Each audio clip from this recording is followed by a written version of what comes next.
Hi friends, എല്ലാവർക്കും നമസ്കാരം. ഞാൻ വന്നിട്ടുള്ളത് ചോറിൻ്റെ കൂടെയും ചപ്പാത്തിയുടെ കൂടെയും കഴിക്കാൻ പറ്റിയ കോവക്കയും ഉരുളക്കിഴങ്ങും വെച്ചുള്ള റെസിപ്പിയുമായിട്ടാണ്. എന്നാൽ ഇതൊന്ന് കട്ട് ചെയ്ത് കൊണ്ടുവരാം. കോവക്കയും ഉരുളക്കിഴങ്ങും ഇതേ രീതിയിൽ കട്ട് ചെയ്തെടുത്തിട്ടുണ്ട്. അതുണ്ടാക്കാനായി ഞാൻ സ്റ്റൗ ചെയ്തൊരു കടായി വെച്ച് കൊടുത്തിട്ടുണ്ട്. അതിലേക്ക് 1 ടീസ്പൂൺ വെളിച്ചെണ്ണ ഒഴിച്ച് കൊടുക്കാം.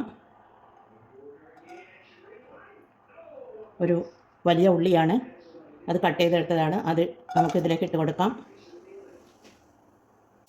ഒരു പച്ചമുളക് നീളത്തിലരിഞ്ഞതാണ്, കട്ട് ചെയ്തതാണ്, അതും കൂടി ഇട്ട് കൊടുക്കാം. ഒരു തക്കാളിയാണ്, അതും കൂടി ഇട്ട് കൊടുക്കാം. എല്ലാം കൂടി ഇട്ട് കൊടുത്തൊന്ന് വഴറ്റി കൊടുക്കാം.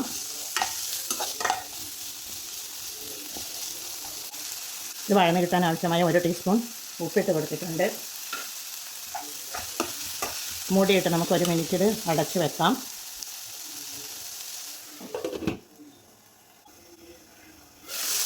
ഇനി നമുക്കിതിൽ പൊടികൾ ഇട്ട് കൊടുക്കാം. ഒരു 1/2 ടീസ്പൂൺ മഞ്ഞൾ പൊടി ഇട്ട് കൊടുക്കാം. ഇനി ഇളക്കി കൊടുക്കാം.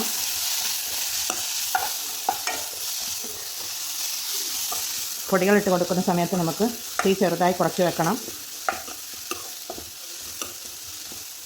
പിന്നീട് 1 ടീസ്പൂൺ മുളക് പൊടിയാണ്. പിന്നീട് 1 ടീസ്പൂൺ മല്ലിപ്പൊടി ഇട്ട് കൊടുക്കാം. ഇട്ട് കൊടുത്തൊന്ന് ഇളക്കി കൊടുക്കാം. പച്ചമണം മാറി വരട്ടെ. പൊടികളുടെ പച്ചമണം ഒന്ന് മാറി വരണം.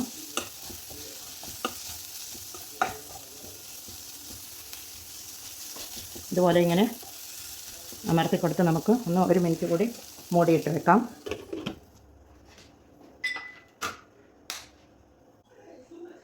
മൂടി തുറന്ന് നോക്കാം. പൊടികളുടെ പച്ചമണം മാറി വരുന്നുണ്ട്. അതിലേക്ക് ഇഞ്ചി വെളുത്തുള്ളി പേസ്റ്റ് ഇട്ട് കൊടുക്കാം. ഒരു കഷ്ണം ഇഞ്ചിയും ഒരു 5 അല്ലി വെളുത്തുള്ളിയുമാണ്, അതിട്ട് കൊടുക്കുന്നുണ്ട്.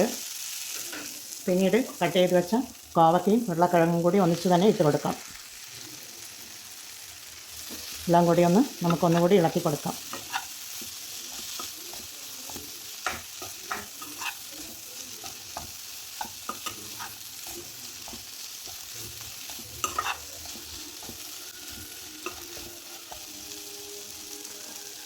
ഒന്ന് മൂടിയിട്ട് 1 മിനിറ്റ് അടച്ച് വെച്ച് നമുക്ക് വേവിച്ചെടുക്കാം.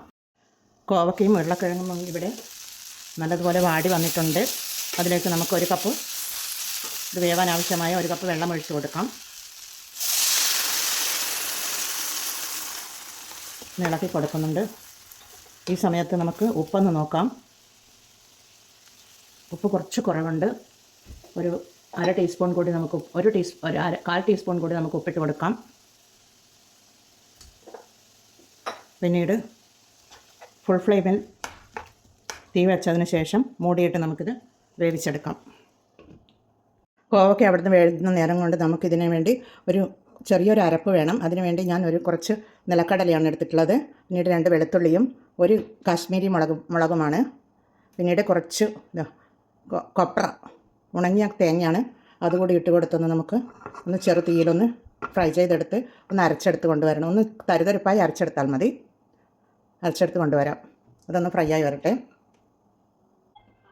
ഇതിൽ വെള്ളമൊക്കെ നല്ലതുപോലെ വറ്റി വന്നിട്ടുണ്ട്. നമുക്ക് ആ അരപ്പ് അരച്ചെടുത്ത് കൊണ്ടുവന്ന് അത് ചേർത്ത് കൊടുക്കാം.